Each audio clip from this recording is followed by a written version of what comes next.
రేవంత్ రెడ్డి సర్కార్ industrial park అంటూ పేదల భూములు లాక్కుంటున్నారని మాజీ మంత్రి హరీష్ రావు ఆరోపించారు. వికారాబాద్ జిల్లా పరిగిలో లగచర్ల తరహాలో భూ సేకరణ చేస్తున్నారని మండిపడ్డారు. సీఎం స్పీకర్ సొంత జిల్లాల్లోనే భూములకు రక్షణగా ఉండాల్సింది పోయి భక్షకులవుతున్నారని ధ్వజమెత్తారు. 2 ఏళ్ల కాంగ్రెస్ పాలనలో ఇప్పటికే ఇండస్ట్రియల్ పేరిట 10,000 ఎకరాల భూములు లాక్కున్నారని ఆరోపించారు.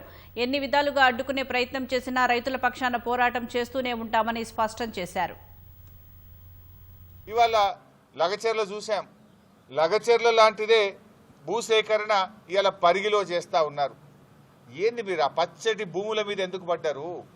దళిత గిరిజన బలహీన వర్గాల భూములు ఎందుకు లాక్కుంటున్నారు? ఇవాళ ఇది భూసేకరణ కాదు, ఇది దళిత బలహీన వర్గాల ప్రజల మీద దండయాత్ర చేస్తున్నది రేవంత్ రెడ్డి ప్రభుత్వం. మీరు ఏం చెప్పారు ఆ రోజు?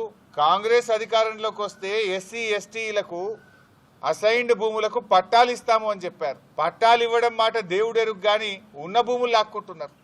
రేవంత్ రెడ్డి వచ్చిన ఈ 2 సంవత్సరాల్లో ఇప్పటికే 10,000 ఎకరాలు ఇండస్ట్రీల పేరిట భూములు లాక్కున్నారు.